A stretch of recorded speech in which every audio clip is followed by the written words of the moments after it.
Hey guys, welcome back to another episode of the Modern Life Podcast. Before we get going today, I just want to let you know, if you didn't already, we have a beautiful new website up. It's modernlifepodcast.com. Everything is categorized by topic. Instagram, you can find us at Modern Life Pod, also on Twitter at Modern Life Pod. And if you ever want to email us, suggestions for stuff you want to hear us talk about, our email address is modernlifepod@gmail.com. Today we're talking about a video game that came out in 2013. It's called Brothers, A Tale of Two Sons, and let's get into it.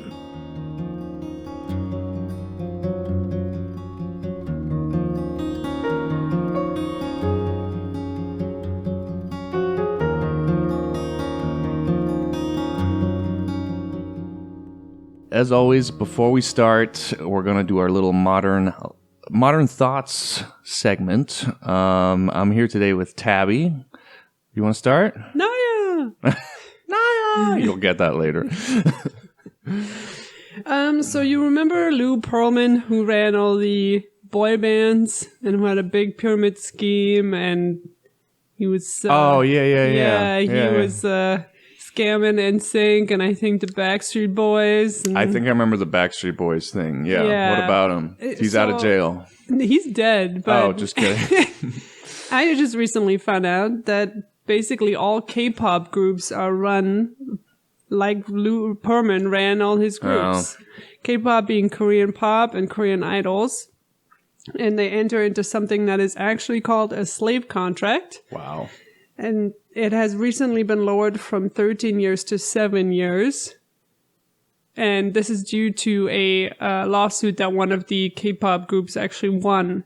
So you're a teenager, and I'm guessing your parents on your behalf signed these contracts. Right. For you to be owned by this record label. Yeah. And you start going to this training that you have to eventually pay back. So it's K-pop training? Yeah, it's almost like... School of Pop? Yeah, it's almost like you're an indentured servant or something. Is there a shitty Jack Black? Like a chubby Korean guy teaches you how to be a pop star? Sorry. Yeah, so you're a teenager, you're training all day, you're on this rigorous diet. Dance routines, day and night. You're exhausted, you're not allowed to sleep. I don't know what you get out of this because you have no creative control over any of your work. Such like an Asian way to do music, this weird rigorous. It's not about like the free flowing creativity, man. No, it's you can't decide your choreography or your songs or anything like that, and then you have to pay back all this training. So is it just like, hey, you do this and you're gonna make a bunch of money so you can like take care of your family? Well, type that's thing? The thing. That's what I'm trying to figure out. I was looking at a bunch of articles, and I also don't speak Korean, so maybe there's more info available in Korean, but you don't actually make any money because the record label is super shady and will be like, oh, you just did this really big concert with a popular Western star. Well, you owe us money because we flew you out there. What? And they try to get you. Oh, so you're basically like, don't have any money. You're in a lot of debt. And that's what I'm trying to get. Why would a parent sign a child into this to be in this rigorous 10-year training schedule, and you might debut, and if you do, you still owe a bunch of money? What's weird is it sounds like that's what the music industry used to be like here. Like, you go back to the 70s, 80s, even 60s, like they owned you, you know what I mean? But like it seems like American artists kind of... Because American artists didn't even used to get lawyers, to review their contracts. That was like a weird thing. You just went to the record, to your record company and you signed whatever they gave you. These days, like you always have a lawyer look over it. I feel like the musicians here got, they wisened up over time. And I wonder if that's just like a growing pain they have to go through. You're not even Korea. A musician over there, though. You're just like a little puppet. It's so strange. And another thing is, you have to have secret cell phones because you're not allowed outside contact, even with your family. You're not allowed to date, especially women. Even if you say I think women should have the same rights as men, your record label might drop you and men's rights group will come after you for saying that women should have rights. And you also have to be really sexy. So it's like you have to have this virginal persona, but also be really sexy and available and be like a product for Jonas consumption. Brothers on crack. I don't know if you remember when the Jonas Brothers first came out and they were under Disney and they were all wearing like their virginity rings and it was all this No, I don't remember. Oh, you didn't know this? Yeah. But like they're all very sexed up and they're like singing these sexy songs to little teenage girls, but at the same time they're like, no, we're part of Disney and we got our virginity rings. But then I think there was a whole South Park on this where during the show, like I think towards the end, they had like these white foam cannons they would spray on the audience. It was all like weirdly sexual, but then not sexual. Anyways. Yeah, that's what it is. Yeah, it's very strange. Yeah, you're not allowed any sleep. In 2010, a Korean newspaper reported that 60% of actresses actually have to pay sexually as well to get roles. Of course they do. Yeah, it's very insidious. You have to get plastic surgery, also really invasive plastic surgery, because that's also really big in Korea just in general. But of course, when you're an idol, that's just kind of a given. Right. You have to reprogram your whole personality to be like this, idol character that everybody will love.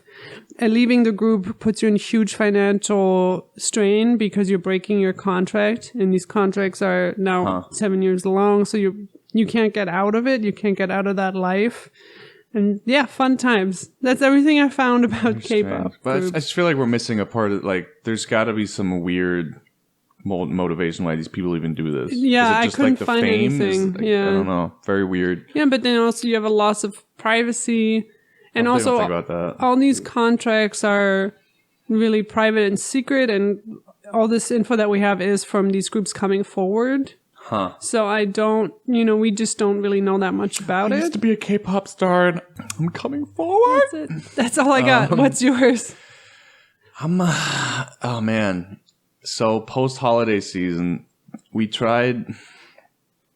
My modern thought is about why Amazon is winning. Okay. Why the evil corporation we all love to hate. I use Amazon like every day. Okay.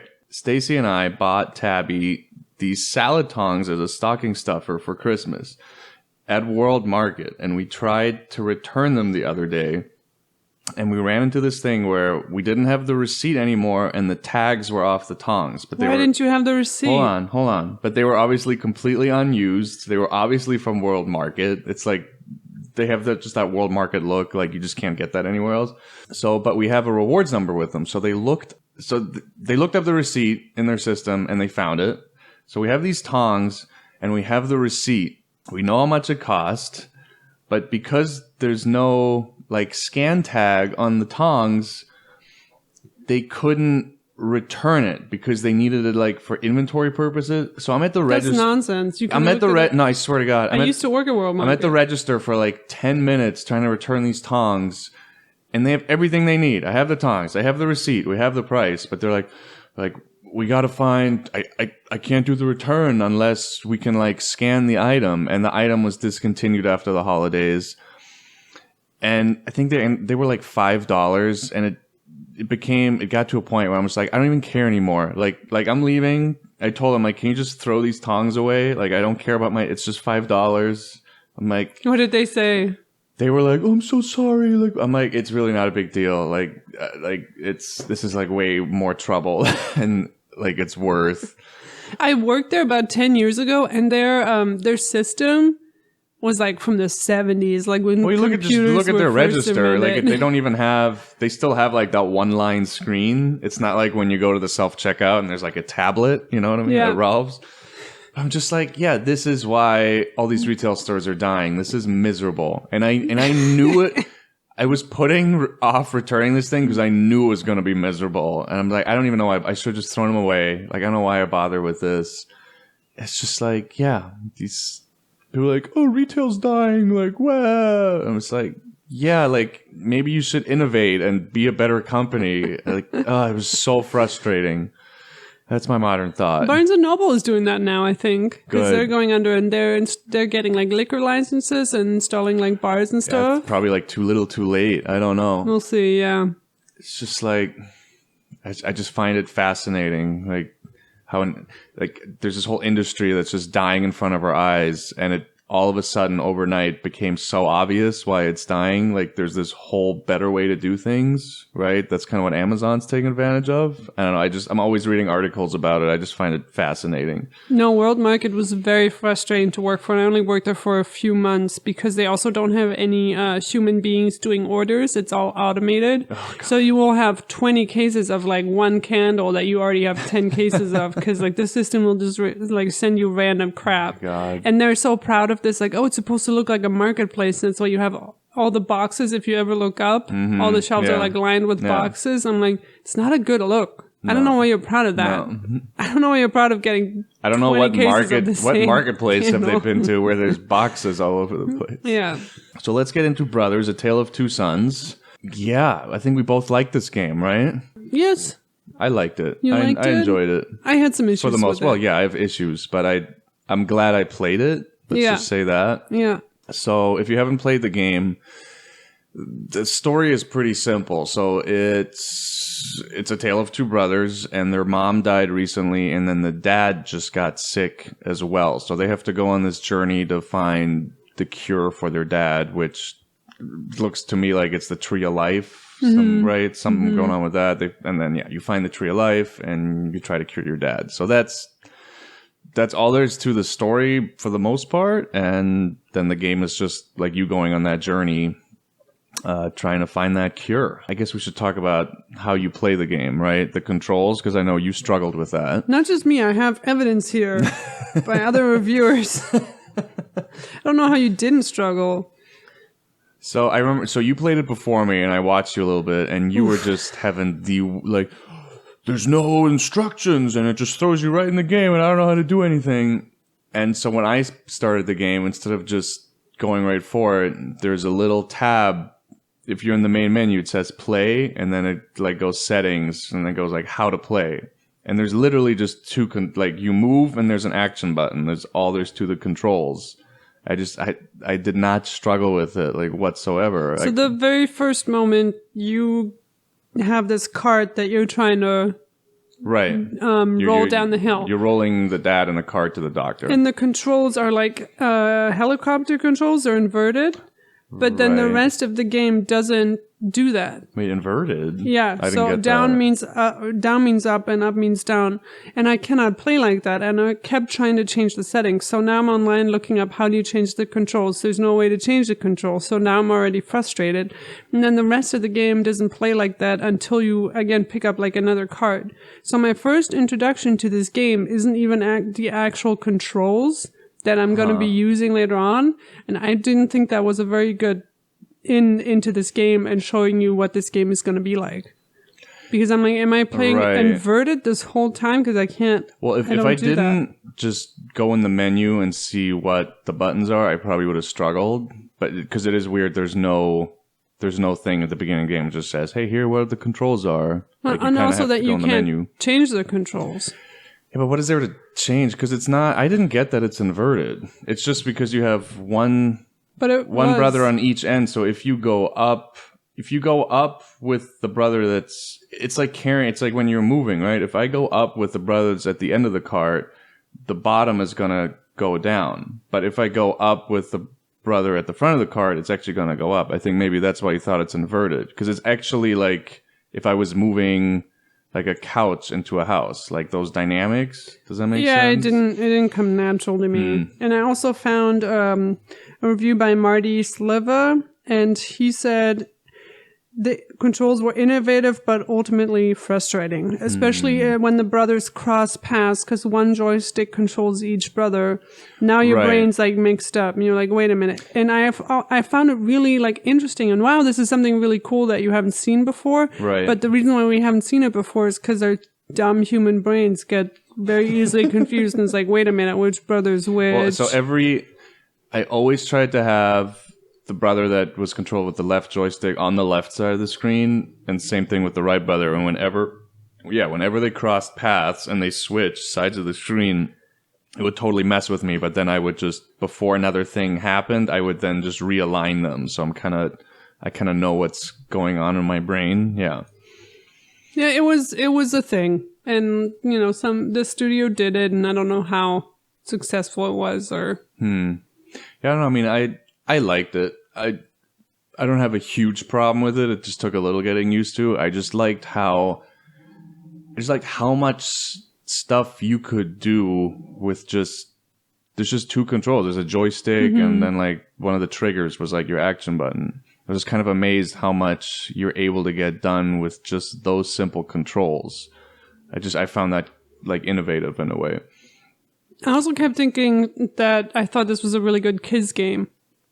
Like this is a game that I would, if I had a kid, I would want them to play because it's not very hard. Right. You know, it fosters this like working together between the brothers, and I don't know. I thought I was like, oh, this is a good media that's made for kids and takes kids seriously. If that makes sense. Yeah. No, for sure. Because we see a lot of trailers for movies that's like fart jokes, ha ha ha. Kids are dumb. Here's a dumb movie. And I'm like, no, kids are smarter than you think. Too many chimichangas. Yeah. Yeah, basically. What was that movie? Dora the Explorer? Jesus Christ. Like, died every time. I just died inside a little every time I saw that trailer in the movie theater. Like, gee, are we still on this? We're still on... Ugh, never mind. Anyways. So the game begins with the bully blocking your way. Oh, fuck that Even guy. your dad is like dying of pneumonia or whatever. Yeah, your kid doesn't know that. And you obviously can't communicate it to him. So when the tiny fat dog like starts scaring the kid, it felt really good. Yeah, so you're trying to... On your way out of... like your house is kind of on the outskirts of town, and you have to go into town to kind of... get going on the mission, and this kid is just blocking your way at every path, and then finally you unleash a dog on him, and it was very satisfying. Also, its limbs off. That kid, yeah. No. Screw that kid, man. It's the worst. What did you think of the graphics? I liked them. Okay. I liked them for the most part. There was times, in the very beginning of the game, you see the little brother, and he's kneeling down in front of the gravestone of the mom, and I really... like the way the graphics look, and the camera is kind of like panning around. The camera work I thought was really good. Camera work is really cool. Yeah. But the camera is panning around the little boy, and there was this one little glitch where it's like the sunlight is coming through the tree, and as the camera moves, it's trying to mess with the shadows, like the sunbeams are kind of moving, and it looked really... how do I explain this? It looked very... primitive, and like I like the graphics when the graphics kind of knew what they were, where it is this kind of blocky graphic thing, and then there was a couple moments in the game where it tries to then use those primitive graphics and be very detailed with it, and then that didn't work. It didn't work for you. I didn't notice that. Just kind of stick in your lane. Like I don't need you to have this cool like shadow work when that is like not what your graphics are made to do. Like that's not your style. There isn't that much like bonus features on the game, but I found the interview of the director for the game, and I guess he made all these feature films before he then went into gaming, so I can kind of see that's why the camera work is kind of cool, because he's very knowledgeable in that aspect. But that's also maybe why I think you have a couple of those moments where then he tries to kind of go overboard and be really detailed. I don't know. That's just my theory. Oh, that's but there's this whole interview with him on YouTube, and he's like, I've made 4 feature films, and I thought that was hard work. And then now I'm getting in, he's like directing this game, and he's just directing the people. Like he has no idea how to actually make the game or code or any of that. And he goes, he's just saying how he had no idea how hard it is to make a video game, and how making a movie just seemed like a piece of cake compared to what it takes to make a game. I found that really interesting. Huh.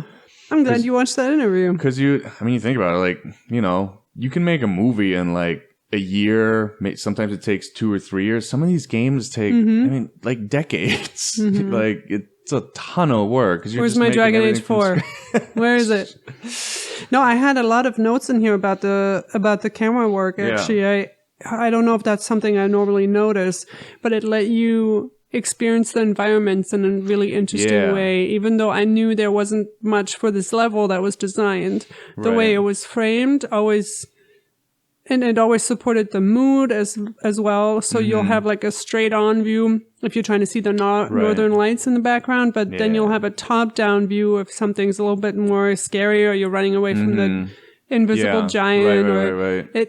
And I thought that was really Well done. So there's all these interactive little pieces in the environment, and sometimes you don't even know they're interactive. For example, there's all these benches scattered around the world, and you can go up to them and like sit down, and it'll give you like the view of the landscape you're in. Like, I don't know, did you do that a lot? I think I got that trophy on sitting on all the benches. Oh, did you do every bench? I think so. Of course you did.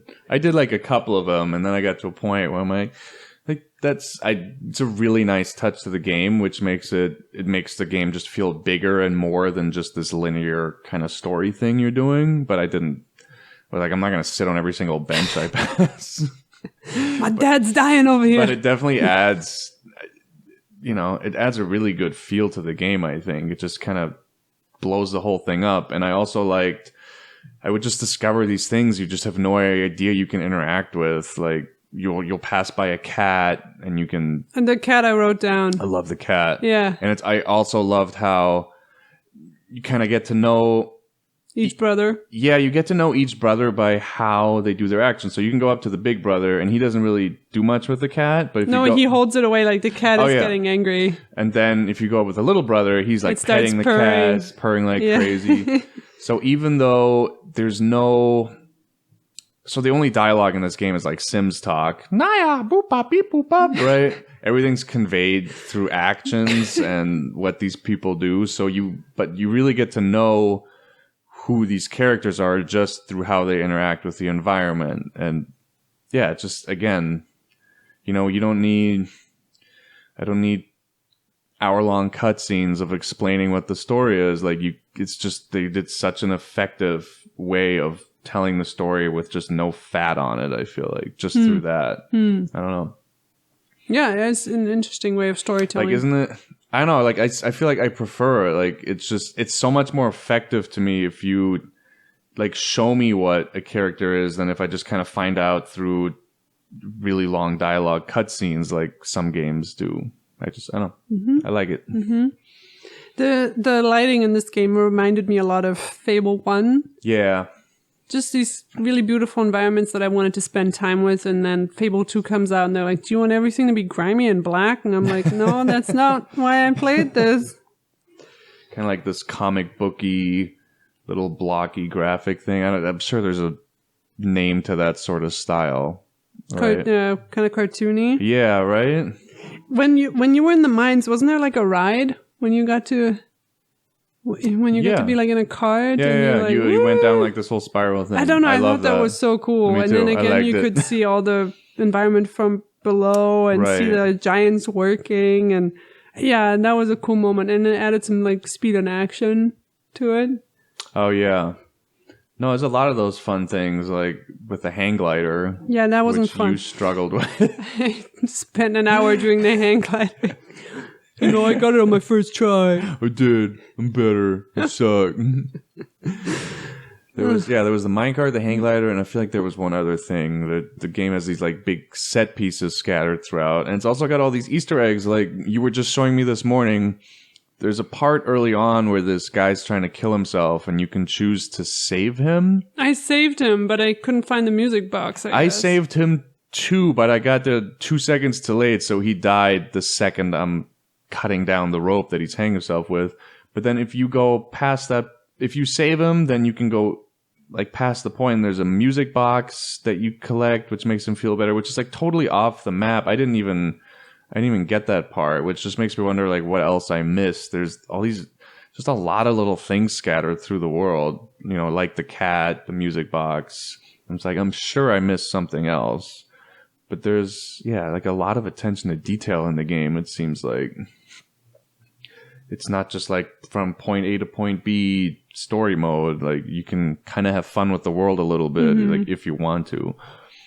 Yeah. So one criticism I had was when you're in the woods and you're defending yourself from the wolves. Do you remember that? Yeah. And then suddenly there's these corpses hanging down from the trees. From the like in the rocks, you mean? In yes. There's just people hanging. To me, that was such a sudden tonal shift, and I didn't get why. Like, I leave the village, and suddenly it's like dead corpses everywhere. I don't know. It was a little too much for me. It was like, am I suddenly playing inside? That's what it reminded me of. And then there was no explanation or reason because like it was really impactful and dark with this guy who hangs himself because his family burned to death. And that was already such a shock. Right. That having these corpses hang everywhere, I'm like, I thought there would be an explanation of why that is, or I would have to escape something, but then it was just the wolves, and wolves aren't hanging people in the wood. Like, to me, there was like a piece missing of why is this here in the environment? Well, so from what I got in the beginning of the game, when you go into the town, you're chasing that guy away with a dog. It's like one of the first things I noticed. The town is super fortified. It's got a gate. It's completely fenced in. And then on the other side, you can't get out of the town unless you lower the drawbridge that goes over this creek. Like, the town is super protected. And I noticed that it just seemed overly protected for how innocent the world looked. And then the second you leave the town, like, there's giants and wolves and these like monsters that come out of the rocks. Like, I just got the sense that this is just a really dangerous, like, there's all this danger out in the world. Like, okay. That's why they have the drawbridge. So you can't even like you're not getting into town. Like, there's so much stuff out there and we just kind of have to protect our town here. I just noticed that right away. So I didn't have a problem with that because it just seems to be at every turn, like, something else. There's the spider lady, like, there's all these kind of mystical creatures and just danger lurking out there. And I did like all the other ones, like the root monsters that try to grab you when you got the rope. Those were really cool.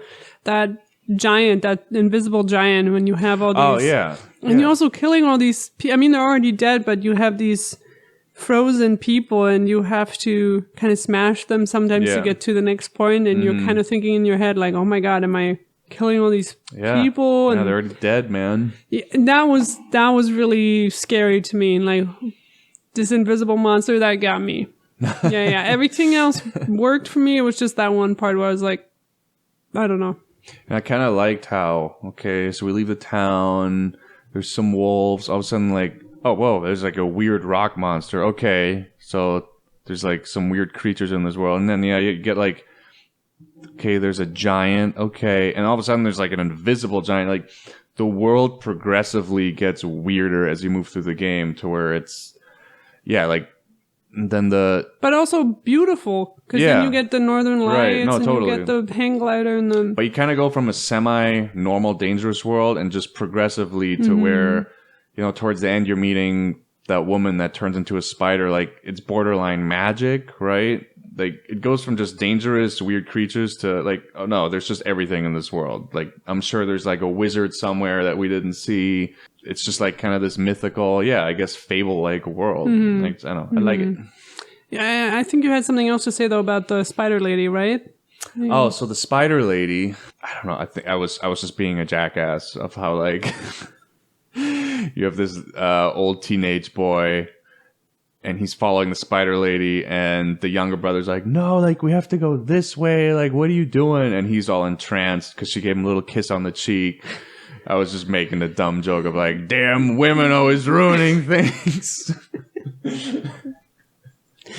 That is a pretty prominent trope of the evil seductress. And I was like, oh, why is it in this game? Like, do we need this? I mean, all it leads to is that the brother, it leads to his death, right? Because he gets stabbed. Yeah, that was my huge problem with this game.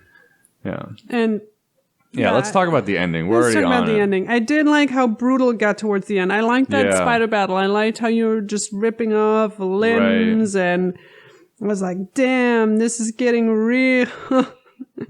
I actually have a review from the Android, which a lot of people had glitches with the Android, and the Android wasn't. Wait, the Android? You can buy it on Android for $3, but don't, because nobody had. It only has bad reviews. Right. And he says, I'm sick and tired of this fascination with death and tragedy so many narratives fall into. Killing off characters doesn't miraculously make your work meaningful or clever. And this is something that I've been saying since this whole, like, edgy Game of Thrones movement that's been coming out. Yeah, it's porn on HBO. And then people die. And, the whole game is about... You have these two controls. You have these two brothers. You have to work together. You have to save your dad. And then it just throws all of that out the window. I'm like, what? Naya! And it's like, oh, you thought you have to like work together as a family? No, bitch, life is tough. Oh, you want to be a 10-year-old little kid? Time to grow up, motherfucker. Time to learn how to swim. Well, let's walk people through what happens. So the spider lady seduces you. She turns into an actual spider. As you're ripping her limbs off, as she's like on her dying breath, she stabs the older brother. He ends up dying right as you make it to the tree of life to find the cure for your father. And then it goes into this, you get the cure, you come back down from the tree, your brother is dead, and then it goes through this 5-minute slow walking thing. And we love the slow walk. Oh, God, no. The depressed slow walk video games like to do, where you then have to bury your brother there. It was too much. I'm just like, what is happening? It just completely, just the flow of the game out the window. Now I gotta go. It's just way too depressing. Like, it just seems like a really weird twist in the game. Especially because you already dealt with death with the mom, and the dad is probably dying, and also the bird that is suddenly not dead. That was like the bird that flies you around dies. That was meaningful. Then, like, really? When that bird died, I like gasped, and I was like, "Oh my God, no!" I wasn't sad when the older brother died. I was just like, what the fuck? I was like, what? Really? Like, why? Like, it just, I didn't need this. And then, the dual control thing completely goes out the window. And then the last part of the game is how, like, the mother drowned. So the little brother doesn't like to swim. He's, like, afraid of water. But then now that the older brother's dead and he can't help him across the water, he has to, like, okay, I have to be like a big boy now. And I'm just like... I thought the point was like your brother is helping you face your fears. Right, and now it just became like everyone's dead, so I have to like I have to be the big man of the house. Like I just didn't. It's like the story just completely. Oh no, we're doing this other thing. It's not about brothers anymore. I don't. Yeah, it felt a lot like the Rat game where it was like all about found family, and then it just throws it out the window. Like, nope. Just kidding, everybody dies. It just and then seemed unnecessary. At the end, too, when your dad is like breaking down and crying because his... Yeah, I was waiting for him to like blow his head off at any point. And then it was just like, let's make this even more depressing. And then it's just the little brother left. And he's like, why? So the dad is crying over his family dying. And then the little brother is just like stoically like standing there as the camera like zooms away like... I don't have a problem with that. Sometimes, I don't know. Maybe sometimes you just don't know how to feel about something. He'll be crying later. Yeah, right, but to me, it just, like, this, to end on that, like, this is our final message. Like, life sucks. You better grow up. You better, like, get hard. I feel like you get to the end of the game, and maybe they were like, no, this needs to be more meaningful. More stuff needs to happen, when it's like, no, it doesn't. It can just be about these two brothers saving the dad. Yes. It doesn't need to be, like, the meaning of life game. It can be a simple story, and that's totally okay. It doesn't need to be this grand finale of everything shits the bed. What was funny is in that final cutscene, they're both standing by the graves, and the dad is just standing there stoic. And you are watching me play it, and I was like, "That's right, just push down your emotions like a man." And you're like, "Oh, just wait." And like 2 seconds later, he just breaks down. I'm like, "Oh, never mind." Oh God! Back to this griffin bird. So you free this bird that's trapped, and it's also injured, right? Yes. And it flies you. It flies you to the next place you need to go that you couldn't have gotten to without the bird. And then it dies from its injuries the second you get there, and you're like, "Wait, what?" And the sound design here for the bird, I thought was very, very well done. No, that wasn't it.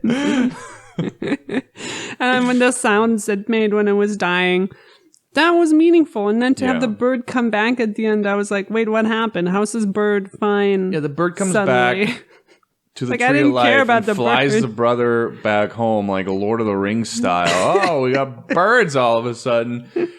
But then this bird doesn't drop you off at your house. It drops you off at like the base of the mountain. Now I'm a little brother and I gotta like climb up. It was like another...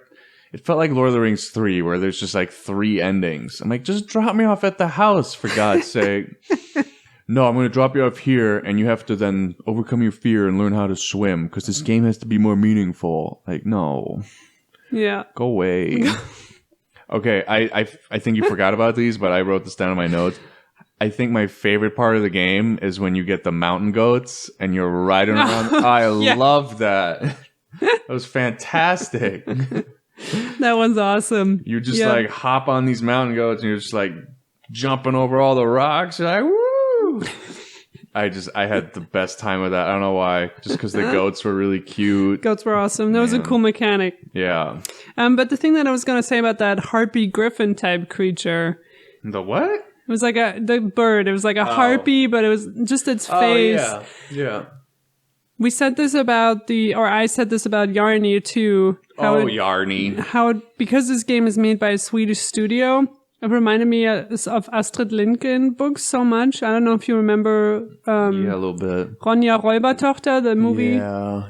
There were these harpies in the movie, and they looked exactly like this. Okay. And I feel like that look of the harpy griffin type things. Harpy. Another culture wouldn't have made them look like that. Yeah, so Ronja Robber's Daughter is like a famous Swedish kids book. And yeah, I don't know, just the look of it, I was like, oh, this reminds me so much of this, just a certain type of style. And yeah, again, the Tree of Life is like, oh, this is very Nordic and this is very specific I feel to like this region. just from playing Yarny and then Brothers, I feel like I'm an expert on Swedish Sweden. culture Yeah, now. that's right. It all seems to be the same music and kind of style. It's not the same I think music. I can speak for Sweden now. I will represent Sweden here in the Americas. There is a certain style that the two games share for sure, though. And I do like spending time with that and being in that world. I love that Nordic music. It's so great for gameplay. The music was just a fantastic background music for gameplay. Yeah. No, my other note here was just less ghosts, more real people and relationship building, because there were a lot of Force ghosts in this, man. A lot of Skywalker ghosts crawling around. What else do I have in my notes here? I'm just talking about, I wrote down how ripped these brothers are. These guys are professional mountain climbers. Not only can they scale any rock or structure, they can then also hang off of each other and support the other person's weight while they're hanging. Especially the little brother, I was very impressed. Yeah. Like, ripped. They should be on that Rock Titan show. The Dwayne Johnsons. What is it called? Titan's Crawl. Titan Games. Titan Games. That's Love right. that show. That's right. It's so great. or American Ninja Warrior. Oh, yeah. Yeah. Jumping around. I did like the battleground of the giants. I don't know why they wouldn't wear any shoes. They all were barefoot. I don't think that's safe. How cute was that giant couple that you saved? I love that. That was heartwarming. More of that. Less people dying. Less ghosts. I forgot about this. Speaking of what'd you call the bird? A harpy? A harpy. I struggled with freeing the bird. I don't know what happened. Did you have any problem with that? No. Because I climbed up to where you're supposed to, grab the thing that releases the cage, and I couldn't get the little brother to, like, jump from the platform to hang on the thing. It must have taken me, like, 20 minutes. Wow, you suck. Yeah, that was my hang glider. That was my hang glider scenario that you had. Like an hour on that. Oh, you know what I found interesting? There's, like, 5 minutes in the game. This is after you run away from the invisible giant, where you're walking on these icy surfaces, and because it's ice, you're actually now sliding. So when you stop and you let go of the like controller, Mario. Yeah, you actually slide a little on the ice, and I found that fascinating for this is a pretty small game. It's not like a big blockbuster game that they put someone had to make that ice sliding mechanic just for like 5 minutes of the game. I thought that was, again, kind of going to how detail-oriented the game is. Like, you could have just left that out and no one, I think, would have cared. It's true. They're like, hey, these people are walking on ice for like 2 seconds. We're going to make this whole other mechanic of where they're sliding on the ice. It's those little touches that kind of elevate games, I think. The Northern Lights were pretty, and yeah, again, reminded me of Yarny. Another thing that I'm a little critical of, because Europeans don't have a good track record of this. I did not like the savages, the like cannibals. I was literally about to mention that. I'm like, nope. It just reminded me too much of Robinson Crusoe, worst book ever written. I don't know. Followed by It's just a Wuthering weird Heights. world. Why can't there be like it's just I didn't see it as savages. I saw it as like it was a weird religious cult. Like they're worshiping these things. And by the way, they were right. They should have killed that woman because she turned out to be an evil spider that kills the brother, and you save her in the game. Just the imagery of it, I'm like, oh, like, I don't know. It was just a little... They knew what they were doing. They were trying to kill Spider-Woman, and you got in the way, and then you die because of it, and you deserve it.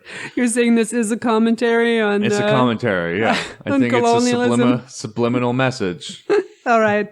Never mind. I take it all back. I do like how you have to... The brothers get on... The little brother... I couldn't figure that out. It took me a second to figure out, but... The little brother climbs on top of the shoulders of the big brother. And then they soak themselves in blood and they look like this big bloody creature. And the savages are like, oh my God, it's our God. And they bow down to you're calling them savages I now. know. Oh, God. They're not savages. So when she turns into a spider, I was like, I thought this lady knew too much. Because she's kind of jumping around. She's kind of like, do this, do that. Oh, you didn't trust her? No, not at all. Like, no way. She's like making out with a brother. She's like leading them somewhere, like leading you into a cave. And then the second you go into the cave, you see the structures above, and there's just these corpses like wrapped up, and I'm like, oh man, we got a spider. I knew there was a spider coming. I didn't know she was the spider. Like, of course, all these types of games, there has to be a big spider. I'm thinking of like, I don't know if you remember on Inside, there was a big spider in the woods. Yeah. Every game has spiders. You need a big spider. Is this a Lord of the Rings Any thing? adventure game, you need a big spider. It's a requirement. Huh. Was there a spider in Yarny? I'm sure there was. No, they were just the evil birds. The evil hamsters. Not hamsters. What the hell are they called? The crab and the... Yeah, the crab. Groundhogs. Was it groundhogs? I think it was groundhogs. Yeah. Well, here's the thing. I'm going back to this death of the big brother. Okay. Because of the controls and because of how you play this game, I was attached to their relationship and them as a unit. Right. So when one of them dies, I'm like, oh well, no, now I no longer care. That just doesn't make sense. Yeah. Yeah. Ugh. Not a fan. Also was looking at what other games the studio has made, and this is the same studio that now makes all those Payday games, it's like the bank heist games. I don't know if you've seen those. They're fairly big. If you look through their catalog of games, this is such a random... They do a lot of like action games, and it's just this kind of semi-innocent, weird little offshoot of an indie game where everything else seems to be completely different. Like they're working on another Walking Dead game, and there's a million Payday games they made. I think they're like their fourth Payday game. There was a game called Syndicate, which they did. It's all these kind of action shooter type games, and yeah, it's very random to see this in their catalog. Like they haven't really made a whole other stuff like it, a whole bunch of other stuff like it. Yeah, interesting. Yeah, I did want to point out that we wanted to do this a while ago because people kept recommending this game to me. And this is a game that came out, 7 years ago now? 2013, yeah. And it kept being like so expensive. It was like $20 for a game that came out a while ago. And I was like, I don't have $20 right now, which seems like ridiculous. But a 2 to 3 hour gameplay game that's $20? 7 years old for 20. Yeah. Like, come on. No. Come on. Well, now it's on sale so it's on PlayStation Now if you have that subscription for free, and then ever since then it seems to be on sale everywhere for like $5. So I think they finally gave up on charging $20. Well, it's tough because like I know back with the rat game, which I keep Plague Tale, people kept saying that it was too expensive for what it was, and I was like, no, it's not. I know how much work goes into that, and that's like a legitimately decently long. Because I think people now think if it's just a single... We've gotten to this point where it can't just be a single-player campaign game anymore. It has to have a multiplayer attached to it. But yeah, with Plague Tale, it's like, no, this is like this is a single player game that a ton of work went into. It's not just like 3 hours long. Like it's worth the full price of admission. And I know how much work goes into even just something like Tale of Two Sons, even though it is only 4 hours long. But it's, I don't know. I think back to this game studio did an experiment at a convention where they gave away their games for free, and there was like a mystery box if you could put in as much money as you thought the game you wanted to pay for it. And it was just like a little experiment, and they lost statistically they would have lost so much money for it because people don't realize how much money goes into making these games and how much time it takes. Because I think people think of just kind of to wrap it back around, people think of games in the same genre as movies, I think. And it's like, what, if you go to see a movie, it's like $10 a movie ticket. Yeah. It's like $15 or $20 in LA, but around the country, like $10 to $12 a ticket. I don't know. So yeah, to spend like $50, $60 on a game, I think for some people it seems really expensive, but 4 times the amount of work goes into it. Yeah. That's all I had. That's all I have. Yeah, good game. You should play it. It's $5. You got nothing to lose. Thanks for listening, guys. Again, you can find us at Modern Life Pod on Instagram and Twitter, or email us modernlifepod@gmail.com. We'll be back in a few weeks with something else for you. Stay tuned.